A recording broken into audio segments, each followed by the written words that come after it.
Yeah, it's been really heartening for people in my life now that I'm living and studying in Brighton, like finding my YouTube channel and like not being weird about it. And actually having people that I'm meeting now like even be like, wow, I like the videos you make, like isn't that wild?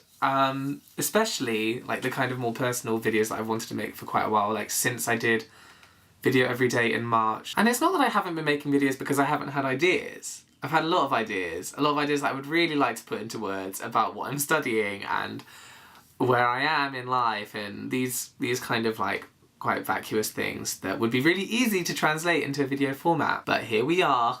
I just want to talk about like being content, which has been the overriding emotion that I've felt for the last few months. Wild, I know. I have no advice to give, but I think that there's definitely a case to be made for recognising in yourself when you're fucking happy. When I moved to Germany, I talked about how it was very good for me in various ways and how I moved there to overcome like these feelings of stagnation or lack of progress and things. But what actually ended up happening when I was in Germany, and I do think I probably touched on this when I was out there, was that I stagnated again, and I didn't really like push myself to like do more things. Now there were two reactions that I had to this. One, I felt stupid about it. I was like, yeah, like going away for an entire year of my life and like, you know, learning the language and working with the language is enough for me.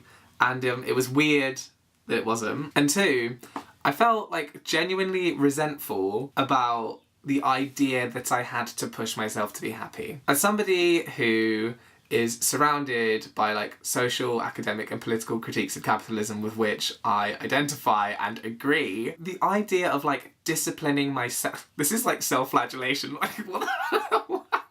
The idea of like disciplining myself and pushing myself constantly to like labour or put in effort or innovate really rubbed me up the wrong way.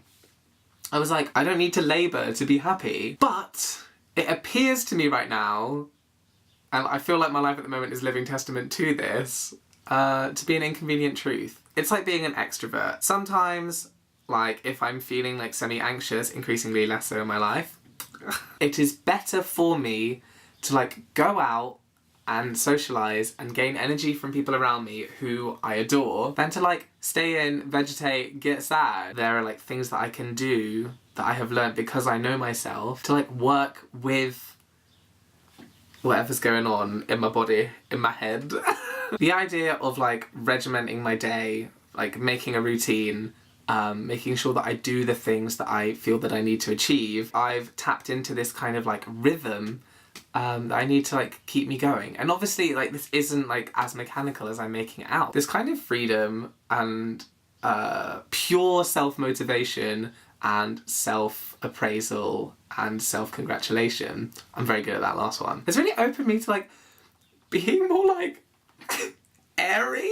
I've got to this really, I'm not going to call it silly because I fucking love it. I've got to this point where like I love feeling the sun on my skin, that winter's just gone, and I loved like the crispness of the air like on the surface of my face, and I love like sounds and colours. But it's like, I think that I've just like tapped into like some aspects of life that were previously hidden to me and I thought were trivial. I just think that one of the things that I've noticed since I have been like happier has been like a zest for life that is all encompassing and all around me, which is fab, if I do say so myself. This, of course, is not to say that I'm happy all the time. I think that that would be really unrealistic. And I do definitely like have some worries that are even like related to how happy I am at the moment, in the sense that I'm so happy doing what I'm doing, studying like full time, but what comes after? Like, this is like the big existential question, right? What is my specialism? Why haven't I done theatre in a year? I thought this was one of the things that I want to do. And these kind of things like still bother me, and sometimes I'm like sad for an unexplained reason. Normally that unexplained reason turns out to be that I haven't slept enough, but I could have sat down and made a video like talking about the multiple definitions or undefinability of the word queer. Could have done that, but I haven't. And I don't mind, because I just feel like it's been kind of valuable for me to, one, just like update my YouTube channel before I go forward, but like moreover, to be like, okay, there's so much content on this website about like anxiety, depression, hardship.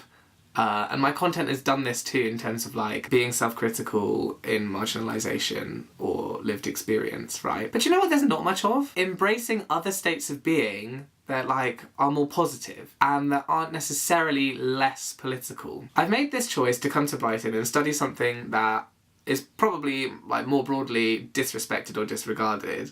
And I'm so happy that I'm here doing it. I've made choices to explicitly involve myself in like queer scenes. I only know one straight man in Brighton and I couldn't be like happier about that. Not because of some like tokenistic exclusion of like straight cis men, but because I have changed the circumstances of the world in which I live in a way that doesn't need to be framed as strategically as I'm doing, in a way that has felt natural, that has kind of positively fed back into a process of homemaking in Brighton, of what Donna Haraway would call worlding. And it's fab. It's the first time that I have been able to experience a real freedom of choice and emotion that hasn't been bound by other circumstance, but has still been driven by like self-discipline, which is a weird thing. It's a weird thing, right? But I'm happy. I'm really happy. But for now, chat to you later.